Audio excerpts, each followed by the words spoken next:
What's up guys, it's Katie and we're about to chat about season 8 episode 4 of Game of Thrones. If you are not caught up, get out of here because many a spoiler ahead. Alright guys, so I usually do my breakdowns going kind of scene by scene as to what happened, but I kind of have like an overall frustration with this episode, I'm not gonna lie. I feel like we got this epic battle last week, which was one and done. You know, the long night ended up being one night, and I just feel like the Battle of Winterfell could have been 2 episodes, if not more, because literally this episode, why? Like what? Why? So I'll get back to that in a second because I do want to talk about some of the scenes that I really loved in this episode. Of course, the opening of the episode was so heartfelt and sad. I mean, we open up on Jorah and Dany is over him. Obviously, you could tell he's on a funeral pyre. And we see Theon and Beric and Dolores and just basically everyone who has died, and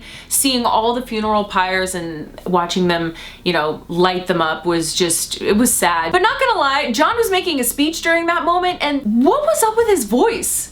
Like, I don't know if it was just me, but there was definitely something different about his voice during that speech, and it was interesting. So that kind of caught me off guard a little bit. The next scene was really cool because, you know, there's been so much death and destruction on Game of Thrones that it's rare we get happy moments. And even as fans, when a happy moment does happen, you sit there the whole time like, are they gonna red wedding us? Is something coming? Like, you're always on your guard with this show, and I feel like this season just isn't doing that at all. I feel like this season has become super predictable for some reason. You know, I'm on edge because it's Game of Thrones, and I'm like, oh my gosh, everyone's celebrating in this banquet and having a great time and getting drunk and drinking.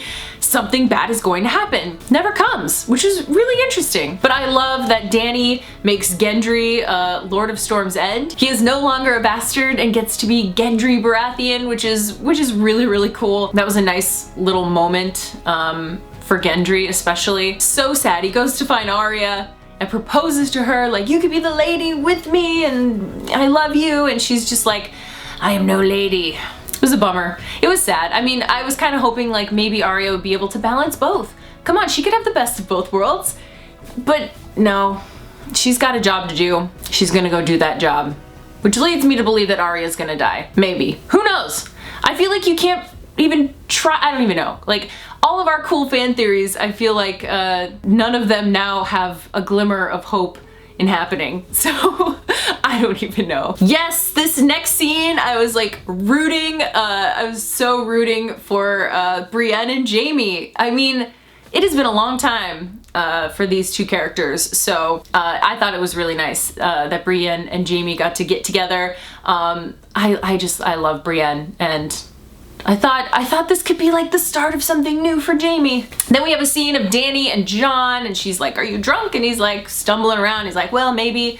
You think that they're gonna, you know, get together, and then Jon stops it, and she's like, I just wish you never told me. I don't know. She's like, I still love you, and Jon's just like super conflicted about it, which is understandable because she's his aunt, but you know, I don't know. They love each other. Just, I don't know. There's just a whole lot of unnecessary drama in this episode. Why? But it was nice to finally hear Jon just be like, I don't want the Iron Throne. You're my queen. I don't want it. You're my queen. And she's like, well, just don't tell anyone, please. I don't know. For someone who says how much she loves Jon, for her to be like, just don't tell anyone because then they're all gonna want you and not me. I just feel like it was weird. It was a weird moment for her. A really weird moment. It's like, well, if you really love him, what does it matter? Just go be with him. I don't know. I don't know. This season just feels like they are just lining her up to be the Mad Queen. If that is what happens, I am going to be severely disappointed with this season. So basically, pretty much after Dany's like, Jon, tell no one who you really are, he's like, I'm gonna gather around with my family and tell them exactly who I am. Which is always a bad idea because they have been pinning Sansa against Dany from episode 1 of this season, and honestly it's getting so exhausting. I'm like, yeah, okay, Sansa doesn't like Dany, like get over it. Like, I'm not gonna lie, when Tyrion went to Sansa and was like, you guys could be allies, you should be allies, you don't have to like her, but you guys could be allies. And then of course Sansa tells Tyrion, after she swore to Jon not to tell anyone. This is just like a really bad game of telephone. It's getting so weirdly complicated as far as the drama goes, and not a whole lot of focusing on the true danger and strategizing of what the goal actually is. And I feel like so much of this time that's wasted on everyone just like talking behind each other's backs could be put into a longer night. The long night could have been 2 nights. Could have been 2. So next up we have Tyrion and Jamie, who are, you know, having a nice little conversation together, and in walks Bronn, undetected, shows up with the crossbow, and Tyrion, I think, knows right off the bat that Bronn's there to kill him, and Bronn is a man of money, and is just like, well, what are you gonna give me? Tyrion's like, you can have Highgarden. That was a weird scene. That felt predictable. It was like, either you're gonna kill them, which they're not, because I'm calling so many bluffs on this season where they keep making you think this person's going to die, and then they don't. So that's exactly what this scene felt like. I was like, there's no way Bronn's gonna march on in there and kill Tyrion or Jamie or both of them, and no one's gonna kill Bronn. So cool, offer him Highgarden, great. He's never gonna get Highgarden. I mean, he's kind of crazy to think he might, but that's Bronn for you. And not gonna lie, I thought Bronn would have a little bit more, like, I know he's a man of money, but I totally expected him to, at least because he had befriended Jamie for all those years, that he'd have his back. I mean, he saved his life. He saved Jamie's life, I get it, but you know, you'd think that they're buds and he'd, I don't know, I guess he really just is a man of money. Next up we have the Hound, who has pieced it out of Winterfell, and Arya, of course, meets up with him on the road, and he says he has unfinished business. She says she does too, and the Hound and Arya adventures are back, everyone, which we will probably never see again until she mysteriously appears out of nowhere, leaping to stab Cersei somewhere. Arya saves Westeros once again. I would love that journey. I would love to see them on their road back to King's Landing, but you know, everyone has to time warp real fast, high-speed travel, so we're probably not going to get to see a whole lot of Arya and the Hound, but it's going to be interesting because I feel like Arya is going to be able to infiltrate King's Landing no problem, and the Hound has to have the showdown with the Mountain, which we know is coming eventually. So it's interesting to see, you know, how that's going to play out, but I really kind of like the two lone people are back out adventuring. Next we get a scene with Dany with her dragons, where I guess the purpose of this scene was to show that Rhaegal, one, was alive from Battle of Winterfell, which totally should be dead after that, and had holes in its wings, and Drogon's fine, and it kind of seemed like Rhaegal was like back to flying again, and that kind of prompted Dany's reaction to want to jump into immediately heading to King's Landing. She was like, I'm not gonna sit around and wait while my enemies get stronger, more powerful. It's like, girl, you waited like 25 or however many years to go and to do this. She's never had patience, and I get it, but she still has always known the value of waiting for the right moment to do the thing, even though she doesn't want to, and she complains about it. This felt like a really rash decision to make an army right after a crazy battle. They're not rested, they're not ready to fight again, and to just march them on to King's Landing. But Jon had her back, and Jon was like, we're gonna do whatever she says, so we're gonna go do that. And guess what happened? Rhaegal just gets shot down from the sky as they're headed to Dragonstone because Euron Greyjoy's there ambushing them, and Rhaegal plummets into the ocean. I guess that was supposed to be like this big shocker moment. Why didn't they just kill Rhaegal last episode? Why didn't he just die Battle of Winterfell? It doesn't make sense why they kept him around and all of us are like, yay, Rhaegal, to just shoot him from the sky. And then Dany goes all crazy and is like, again, why? Why was that? Why was this? I don't get this episode. This episode felt really weird to me. It didn't feel like a standard Game of Thrones episode, at least ones from prior seasons. So that was just really strange to me. There's not much more they need to do to show us that Dany's kind of losing her marbles a little bit and everyone's against Dany. Okay, we get it. Can we get some like cool things to happen now? Who's the prince that was promised? Gosh. And meanwhile, Euron Greyjoy also like destroys all the ships that everyone's on, but they all manage to wash up on shore, but they happen to just kidnap Missandei. Cool, why? Why kidnap Missandei? Why not just kill her? They killed everyone else, what does it matter? Cersei doesn't have a problem killing anyone. It was just weird. That was a weird thing of like, well, why Missandei? I would have understood if it was maybe like Jon or Tyrion or, you know, one of those characters, but you know, Missandei's been around for a while, and yeah, Dany loves Missandei. I don't know, it just felt like a weird thing. It felt weird. Also, a little bit before this, we have Jon basically saying goodbye to everyone at Winterfell. He tells You know, Tormund tells him that he's gonna go north of the wall. You know, that's where the free folk want to be to roam around. And Jon's like, that makes sense. Well, you're welcome here anytime. Also, take Ghost. Ghost definitely needs to be north of the wall. And I'm like, Jon, he grew up in Winterfell with you. What makes you say that he needs to be north of the wall? Like, I was like, why? Are we just getting rid of him because of budget constraints? Why? Ghost did nothing this season. Ghost is going with Tormund, north of the wall. Bye, Ghost. So we get back to Cersei. She tells Euron Greyjoy that she's pregnant. Euron is like, yeah, so excited. He seems shocked by that, which, yeah, cool. Then somehow Dany just happens to find out or know pretty immediately that Missandei had been captured and not killed, miraculously. And she's talking with Tyrion and Varys, and they're basically trying to talk some sense into her and telling her that her plan is stupid. And of course she doesn't want to listen. Shocker.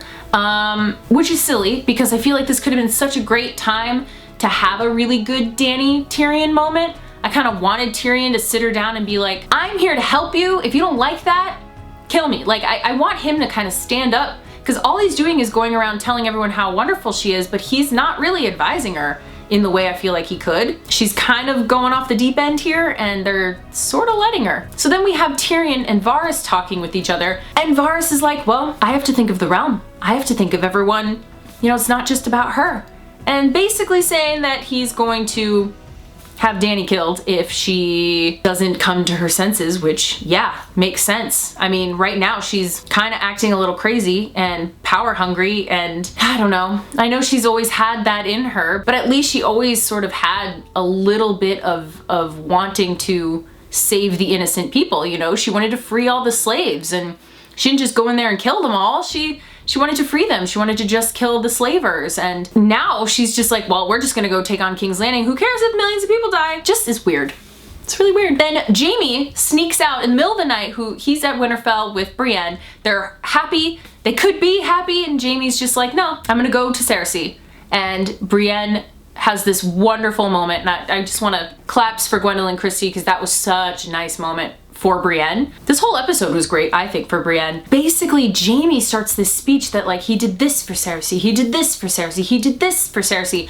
And I kid you not, I was waiting for him to say something along the lines of, if you think I'm going there to help Cersei, you're wrong. I'm going there to kill her. That's what I thought he was gonna say. I know Jamie's gonna kill Cersei. That's how it has to be, right? No, you know what? They probably won't do that. They'll probably just skip over prophecy and not care, and Arya will come flying down from the ceiling and kill Cersei.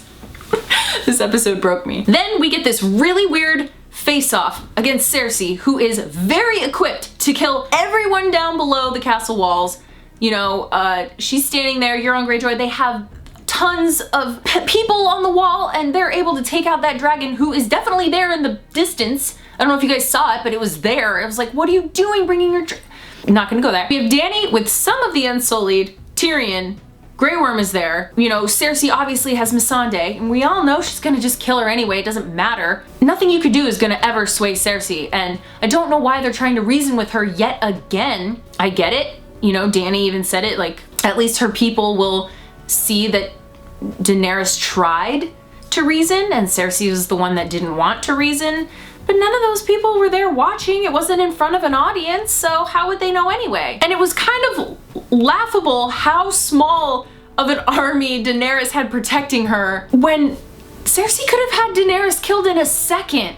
Like, literally in a second. So that made no sense to me. I was like, okay. And then they did the thing that they did last year where Tyrion was like, I'm gonna go talk to Cersei, and you think Cersei's gonna kill him and she doesn't. They did it again. Why? You did that last season. We already saw that. Why? I would have been more shocked if Cersei actually did kill Tyrion and he just died before he could even get a word out. That would have been awful, and I don't want Tyrion to die, but that would have been more, I guess, exciting and less predictable. I mean, I knew she wasn't gonna kill Tyrion, so there's no reasoning with Cersei. You know, Tyrion tried to reason with her yet again. Why does anyone keep trying? Cool. She has Missandei killed, knew that was coming.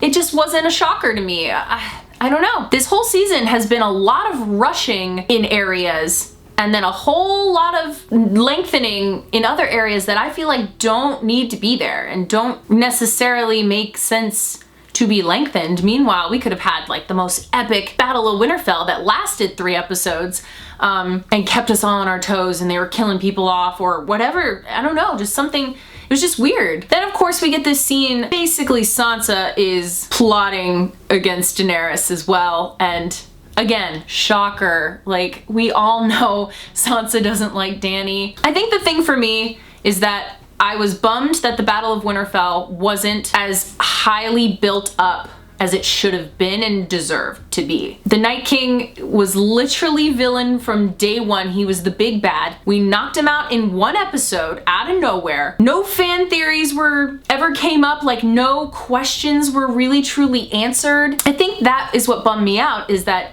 I was expecting, okay, well then this show must have something crazy coming for us if that was how the Night King goes out. Like maybe he's not dead, maybe he's coming back. Maybe it wasn't so easy to just take out the Night King and his army, and honestly I kind of wanted Cersei to have to interact with the army of the dead. I thought that'd be really cool. I was definitely anticipating that being the end of the whole series, but at least I expected this episode and the next 2 episodes to be something so crazy that it makes up for the fact that the Night King was just kind of killed off so quickly. So I just didn't get that this episode. So this episode really did frustrate me. We got some cool character moments. Yes, we got some characters getting together that we've wanted to get together, but it's still the same. Every episode is, let's turn everyone against Dany slowly and not trust her, never gonna trust her, she's not one of us. Sansa is always gonna be against Dany. When's that gonna change? Who knows? Jon can't handle his feelings and he's not doing anything currently. And Cersei's never going to change.